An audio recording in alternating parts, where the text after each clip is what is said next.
Why? Why? Why?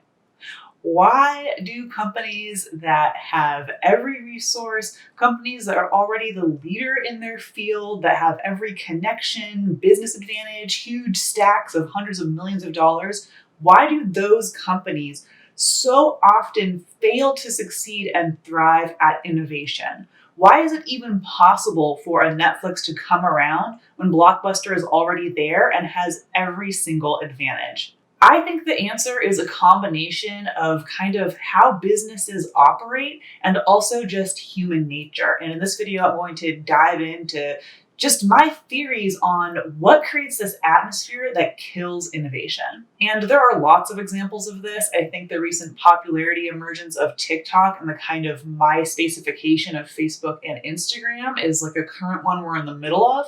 But there's probably not a clearer cut version of this than Blockbuster v. Netflix. I mean, we all know and love that streaming is a thing now, but that wasn't always the case, and Blockbuster just messed up every single chance they had to become Netflix or to become one of the streaming services. And where I want to set the stage is the very first time that a Blockbuster employee hears about Netflix, because I actually think that we can't blame Blockbuster too much for not thinking of the idea that Netflix had, which was, remember, in the original days of Netflix, to mail DVDs to its customers and they could send them back whenever they want. I think that's really pretty innovative. I think it's kind of a disruptor in a lot of ways. I mean, obviously it was. So let's not blame the Blockbuster employees for not thinking of that idea. I think that's actually fair. But once someone has heard of that idea, I think they should have been very threatened, because Blockbuster had to know about the cost of a DVD, what the weight of a DVD is. I mean, they were shipping millions of these DVDs, and they also knew about important things like customer acquisition cost, the amount of money that it takes to get one new paying customer. And I think as soon as a high-ranking Blockbuster executive heard about this company and crunched the numbers and thought about the fact that people wouldn't have to come into store, even though there was an awkward kind of lumbering process of waiting for things in the mail, I think they should have been really threatened. Because a big thing in business is that when you solve a problem, you're going to create a successful business. And Netflix was solving the problem of having to go in store. You were also solving the problems of late fees, but I think that Blockbuster would have messed this up whether or not late fees were included. So if that's our starting point, the first time that a Blockbuster executive hears about the concept of Netflix, is kind of walked through it and really gets what that company is, why didn't they do anything?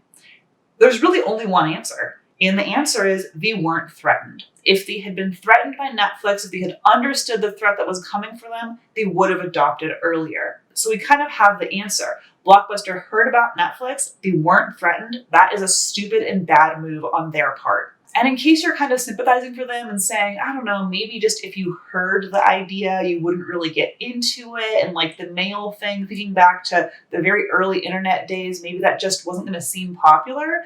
Remember that in 2000, Blockbuster actually had the chance to buy Netflix for $50 million and they turned them down, which is obviously a huge mistake. And Blockbuster wasn't like the most financially stable at that point. They definitely didn't have an extra 50 mil just lying around. But what they also didn't do is start a competitor. There's nothing patentable about mailing DVDs in the mail, I assume. I'm pretty sure.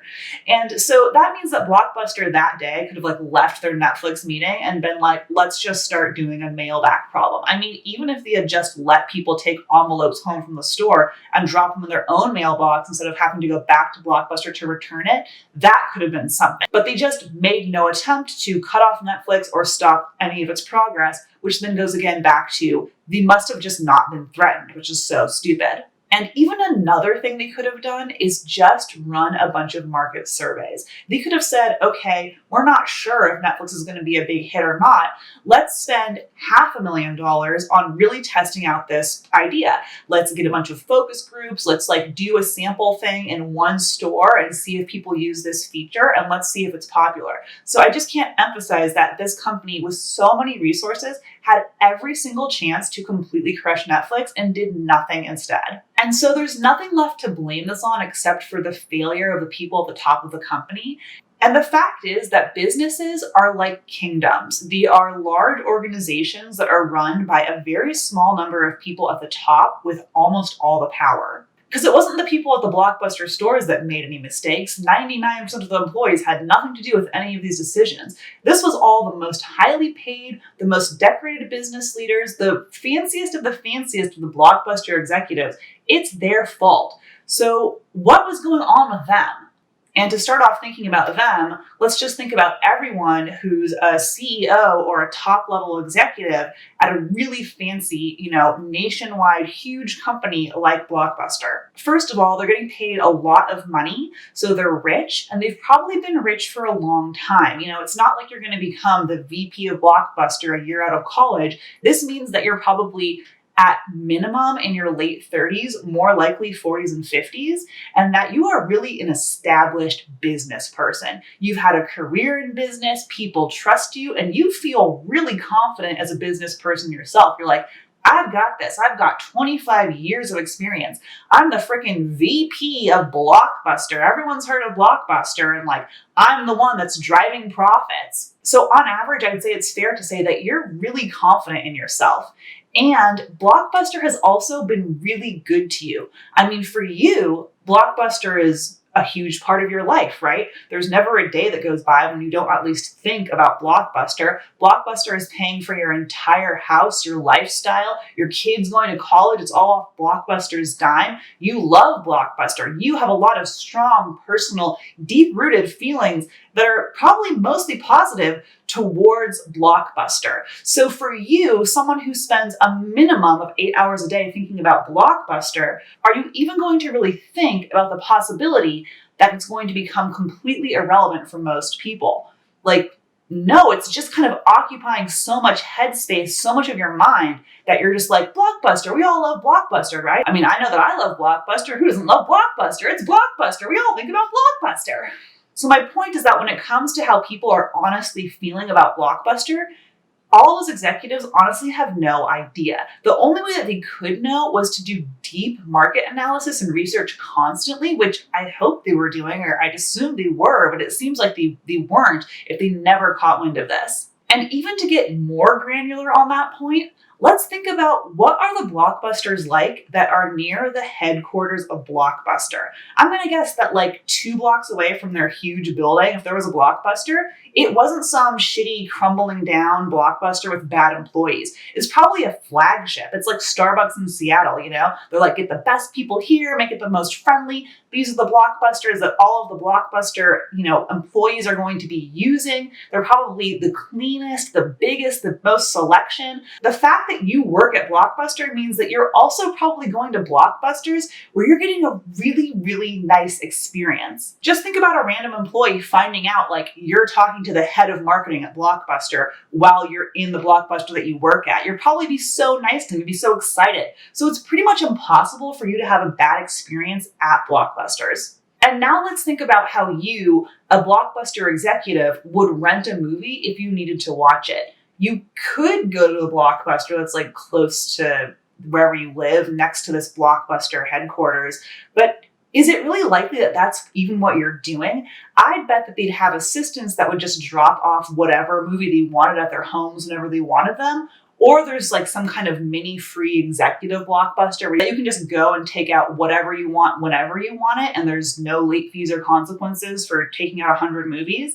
I'd bet that these executives had some type of movie renting perk that completely eliminated any of the headache and that usual Blockbuster customers were experiencing. I mean, you're the heads of Blockbuster. Are you really not going to have quick and easy access to movies? It just makes sense. But also what it does is literally disconnect you from even the possibility of you understanding what your regular customers are going through on a daily basis. And look, there could have been plenty of people that are going to Blockbuster stores. I bet not all of them. I bet a big percent of people in that room were just detached from any of the usual things that it takes to rent a video. And also they're rich, right?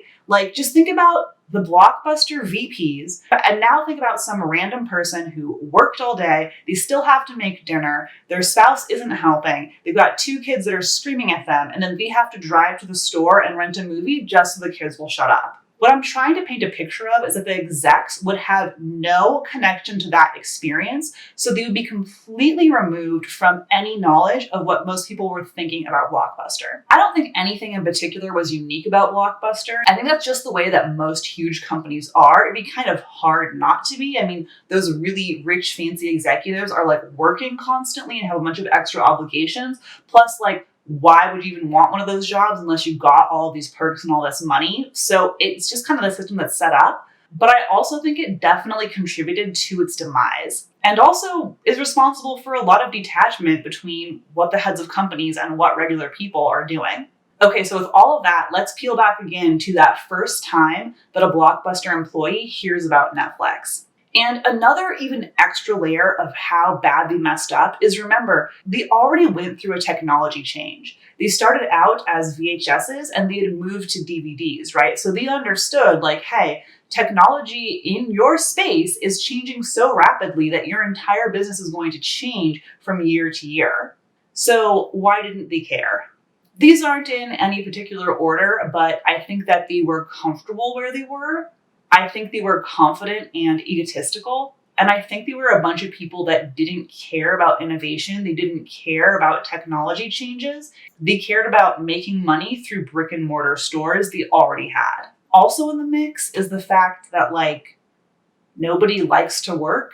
So you're making people do things they don't want to all day. So, like, a lot of the Blockbuster executives could have just been, like, trying to get home, and, like, why would they use their brain as hard as they could to, like, think about whether or not this Netflix thing was, like, a problem? Like, if they were like, hey, should we look at that and consider it? And someone's like, no, like, okay, whatever, I'm still getting paid, bye.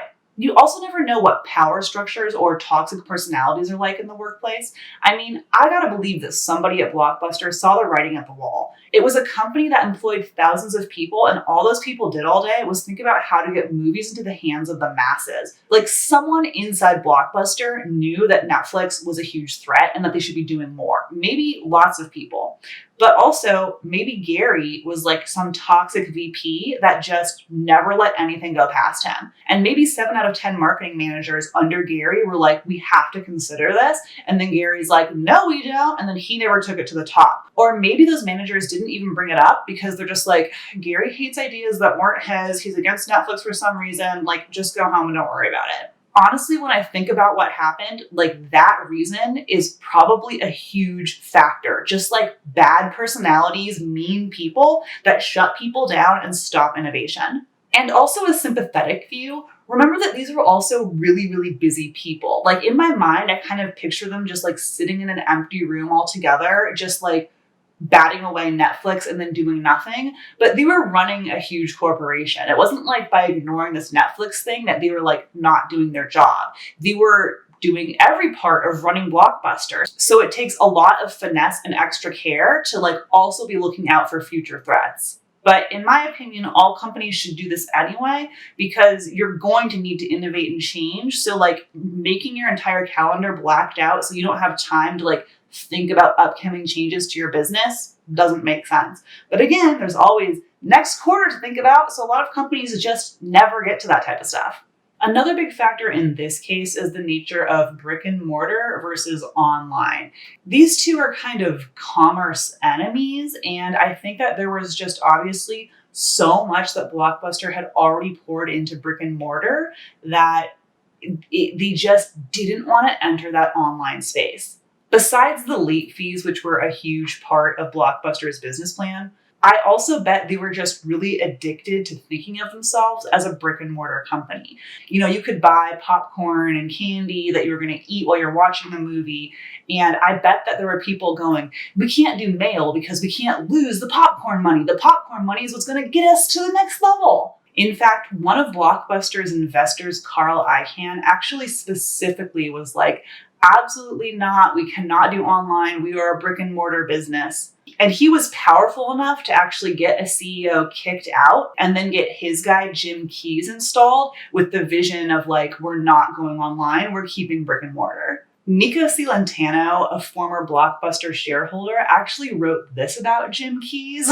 Jim Keyes is the main reason Blockbuster is in this position today due to his denial of being in a business model that did not work anymore. If Jim Keyes would have seen the changes that were evolving in this industry in the past few years, Blockbuster would not have been in the courts today filing Chapter 11 bankruptcy protection. Jim Keyes has failed in his job as CEO of Blockbuster and should resign immediately. And even though it's easy to be like, you made the wrong decision, remember that those people were probably really factoring the human experience into their decisions. I mean, if you're running Blockbuster, a lot of what you're doing is just organizing people. You have thousands of employees, you have all these store managers and regional managers and new employees and people being trained and everything. It's really a lot about people. Each Blockbuster had to employ a bunch of people just to keep it running. And even though, yes, you're an out-of-touch exec who doesn't really know what's going on with people renting movies, you also do have a personal connection to your employees. If people had completely let their imagination just run wild and they hadn't been thinking about the current Blockbuster system at all, they might have definitely gone like, okay, yeah, let's just immediately cut 75% of the low-performing stores, and then we're going to really focus on having only a few stores in big cities, and the rest is going to be all mail, and we'll kind of see what happens. That's not that hard to get to that point.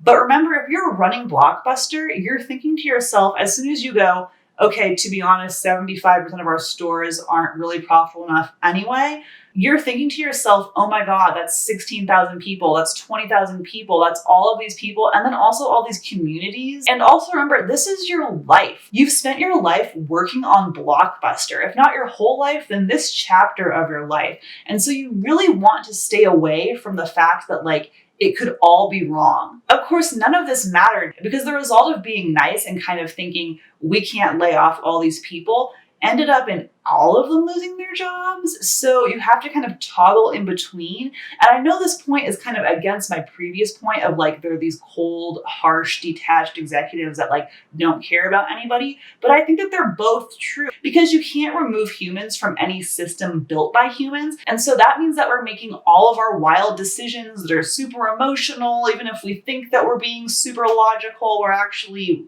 acting on a bunch of stuff that we're not even aware of. And I really think this is a big one. You just don't want to say like, most of the company is irrelevant and can go today. And if we don't, we're all going to go tomorrow. Like you just don't want to think that. So even if it's the future, your brain kind of forces you to be like, no, it's not. Or, well, we overcame everything else. Why can't we overcome this one more thing? Because we're so rooted and motivated by human relationships, just like how there's maybe that one guy who is like a jerk and like wouldn't let the ideas through, there could also really easily be a person or even honestly the same guy who is thinking to themselves like, okay, if we shut down like 20% of stores, then we're going to have to shrink the regions. And that means that this regional manager is the smallest region. So he's going to be consolidated. So he's not going to have a job anymore. And oh my God, that's Ethan. And I love Ethan. Ethan is so funny. We were at the yearly Blockbuster barbecue and we sat next to each other and like, I know it's a small region, but like Ethan, he really brings a personal punch to it and like, we can't lose him.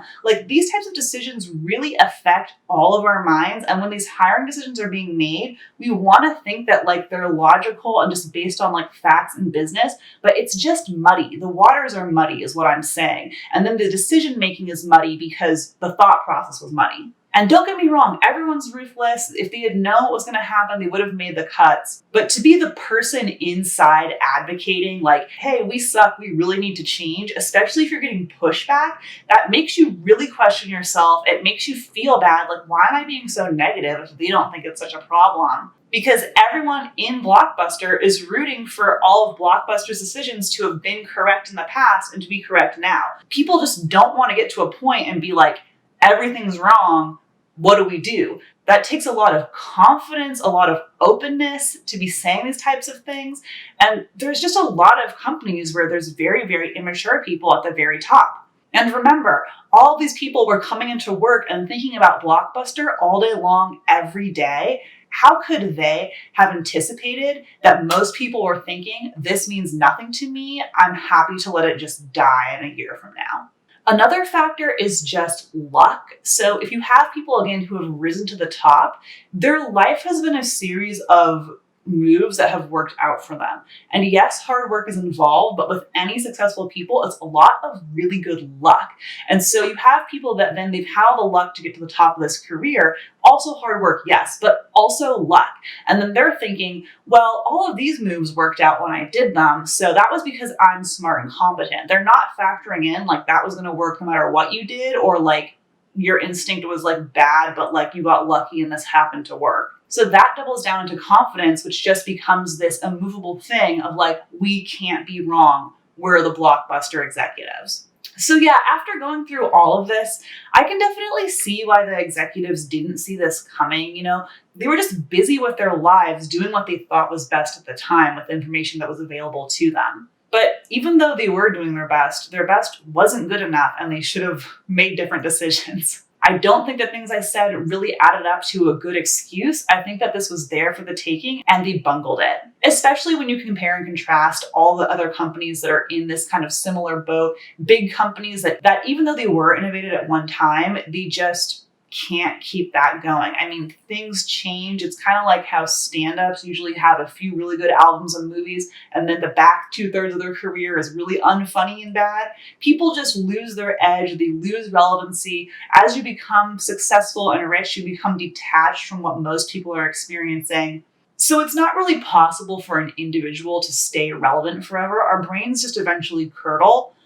But corporations have so much money and power that they can just buy their way to the end result, and they aren't doing that either. I think this entire thing is such a big example of why we need diversity, and not just diversity of gender and racial backgrounds, but also diversity in just like, who the fuck are you? Like, who was the closest person in those executives' lives that was using Blockbuster? Someone who was actually using the service should have been in the room helping to make decisions, or in some way. Basically, just because you're fancy or rich does not mean that you're going to have the bestie ideas, and you should try to be finding all the ideas of the people that don't have your positions. It's just bad business if you don't do that. This is kind of a random fact, but the founder of Blockbuster, David Cook, originally had a franchise under another video store. And the reason that David left that store and created Blockbuster is because the original owner wouldn't let him decorate his store in blue and yellow. So that was kind of the origin of all of Blockbuster, is that this guy was like, when you walk into my tape store, you're gonna see blue and yellow.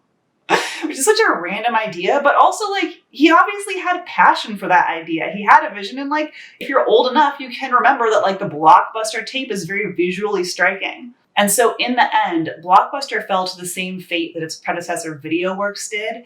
It didn't see the value in new ideas, even when those new ideas were handed right to them, and so it lost out.